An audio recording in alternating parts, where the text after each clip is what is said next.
Hi again. In 2008, I read The Raw Shark Texts by Stephen Hall, and I gave it 3 out of 5 stars on Goodreads, and I wrote this about it. For the most part, I enjoyed reading this, but the only reason I was able to give it 3 stars is because it is the type of story that I like.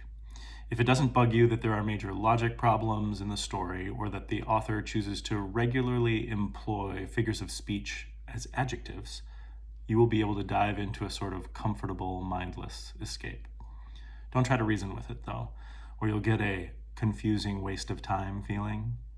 The structural novelty the author uses is interesting, but it comes off as training wheels for something more robust, like House of Leaves.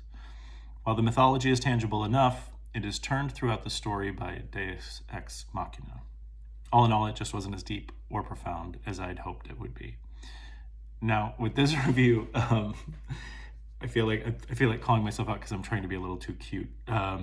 Confusing waste of time feeling isn't really a figure of speech, but that was what I was trying to do. Is I was trying to use it as an adjective to sort of make my point that I was making earlier. What I mean by the type of story that I like is really the sort of mind bender where it forces you to question your own reality, or where the character is forcing themselves to question their own reality when they're in it. And I like that was employed in this book, but in general, it didn't really get to the depth there. And I think I'm going to break my own rules again. They're not even rules, but the sort of structure that I've been doing with these videos, because I mention House of Leaves here in this review, and House of Leaves is one of my favorites. It deeply affected me when I read it, and I noticed as I'm getting ready to do this video for you, that I actually have a review of House of Leaves, but it's out of order because it isn't in the chronology of the books that I started in 2008. So I'm going to jump back. I'm actually going to do 2 reviews here because I would rather talk about House of Leaves in this. And so House of Leaves is by Mark Z. Danielewski. And I gave it 4 stars, and I read it, gosh, I don't even see here when I read it. It's going to be like in the 2000s someplace.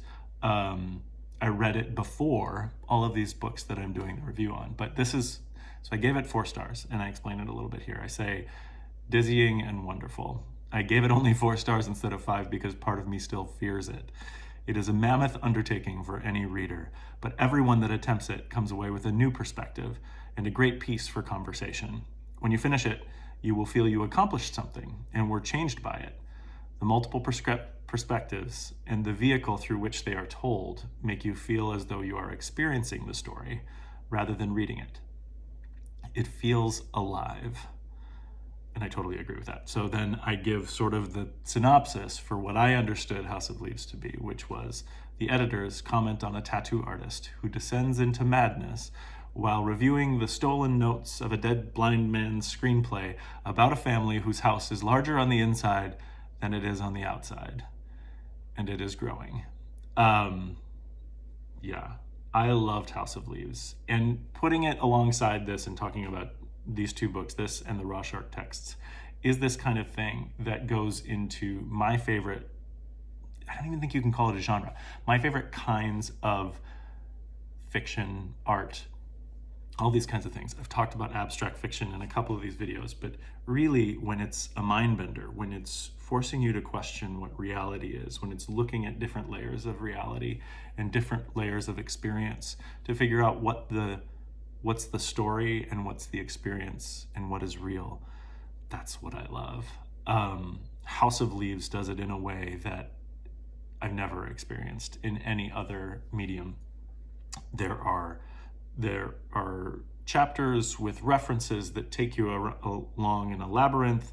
There are chapters that are written in code that need to be decrypted. There are different versions of this book that have notes in Braille. There are versions of the book that have colored letters in certain places and things. The one that I read was pretty standard, but it is terribly interesting. And Mark Z. Danielewski is the brother to the recording artist Poe. And there are a couple different albums that I'm aware of Poe's. But Poe wrote an album that is a companion piece to House of Leaves, and it's called Haunted. And when she talks about Haunted and what it is for her, she and her brother found some tapes of their father who had passed away, some analog tapes, and played them and listened to them. And they were an interesting thing to explore for these two artists in these really sort of profound minds. And she uses clips from the analog tapes in some of the tracks on Haunted. And the tracks are specifically, in some cases, referencing things that happen in House of Leaves as well. It's an amazing mixture, package, everything of art. And I love the whole story of the whole thing.